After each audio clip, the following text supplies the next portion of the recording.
Hi, ഇന്ന് നമ്മൾ എക്സലില് കുറച്ച് ബില്ലുകളുണ്ട്. അവരുടെ ഡേറ്റും ഓവർ ഡ്യൂ ഡേറ്റും അതേപോലെ എന്നാണ് ബിൽ ചെയ്യാനുള്ള ഡേറ്റും ഒക്കെ നമുക്കൊന്ന് നോക്കാം. അത് ഈസി ആയിട്ട് നമുക്ക് എങ്ങനെ ചെയ്യാന്നുള്ളതെന്ന് നോക്കാം. നമ്മുടെ ബില്ല് നോക്കുക. നമുക്ക് കുറച്ച് നമ്മുടെ ഓഫീസിൽ വന്ന കുറച്ച് ബില്ലുകളാണ്. നമുക്ക് ഡേറ്റ് തന്നിട്ടുണ്ട്, ഡ്യൂ ഡേറ്റ് തന്നിട്ടുണ്ട്. ഞാൻ കാൽക്കുലേറ്റ് ചെയ്യുന്നത് ഇന്നത്തെ ഡേറ്റ്, എന്റെ ഡേറ്റ് ഇന്നത്തെ ഡേറ്റ് മന്ത് ഫസ്റ്റ് ആണ്, മെയ് 2-ാം തീയതിയാണ് ഡേറ്റ് വരുന്നത്. എന്റെ ഇന്നത്തെ ഡേറ്റ് ഇതിനനുസരിച്ചാണ് ഈ ബില്ലുകൾ ഇവിടെ വരേണ്ടത്. അപ്പൊ ഞാന് ഫോമുല എടുക്കാൻ പോവാണ്. ഈക്വൽ ടു ടുഡേ, ഇന്നത്തെ ഡേറ്റ് ആണ് ടുഡേ, മൈനസ് നമുക്ക് തന്ന ഡേറ്റ് ഡ്യൂ ഡേറ്റ് എൻട്രഡ്. ഇവിടെ എന്ത് തന്നിട്ടുണ്ട്? ഇവിടെ 4-ാം മാസം ആയിരുന്നു, ഏപ്രിൽ 5-ാം തീയതിയാണ്. ഇപ്പൊ 27 ഡേയ്സോളം ഓവർ ഡ്യൂ വന്നിട്ടുണ്ട്, പെൻഡിങ് ആണ്. അതേപോലെ നമുക്ക് ബാക്കിയുള്ള സെല്ലുകളിലേക്ക് ഈ ഫോമുലൊന്ന് കോപ്പി ചെയ്യാം.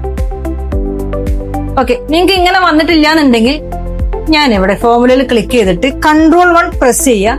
കസ്റ്റംസിൽ ആ ഡേറ്റ് ബാക്ക് സ്പേസിൽ ഡിലീറ്റ് ആക്കിയതിനു ശേഷം സ്ക്വയർ ബ്രാക്കറ്റിൽ റെഡ്, കാരണം ഓവർ ഡ്യൂ ഡേറ്റിന് ഞാൻ റെഡ് കളറാണ് കൊടുത്തിരുന്നത്. ഹാഷ് സ്പേസ് ഇട്ടതിന് ശേഷം ഡബിൾ കോട്ട്സിനകത്ത് days over due, double quotes close ചെയ്യുക, സെമികോളൻ, വീണ്ടും സ്ക്വയർ ബ്രാക്കറ്റ് ഓപ്പൺ ആക്കിയതിനു ശേഷം ബ്ലൂ എന്ന് പറയുന്നത് റിമൈനിങ് ഉള്ള ഡേറ്റിന് ഞാൻ ബ്ലൂ കളറാണ് കൊടുക്കുന്നത്. വീണ്ടും ബ്രാക്കറ്റ് ക്ലോസ് ചെയ്ത് ഹാഷ് കൊടുത്തു, സ്പേസ് ഡബിൾ കോട്ട്സിനകത്ത് ഡേ റിമൈനിങ്, അതിന് ഡേ റിമൈനിങ് ബ്ലൂ കളറാണ് കൊടുക്കുന്നത്.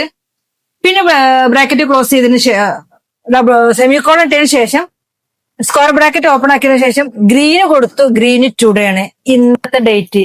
ഈ ഡേറ്റ് ഇൻഷുറൻസ് പ്രീമിയം ബില്ല് ഇന്ന് അടക്കേണ്ട ഡേറ്റ് ആണ്, അഥവാ ഇന്നത്തെ ഡേറ്റ് 5/2/26.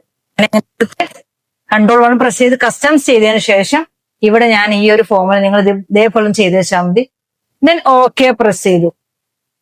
ഓക്കെ, നെക്സ്റ്റ് വീഡിയോ കാണാം.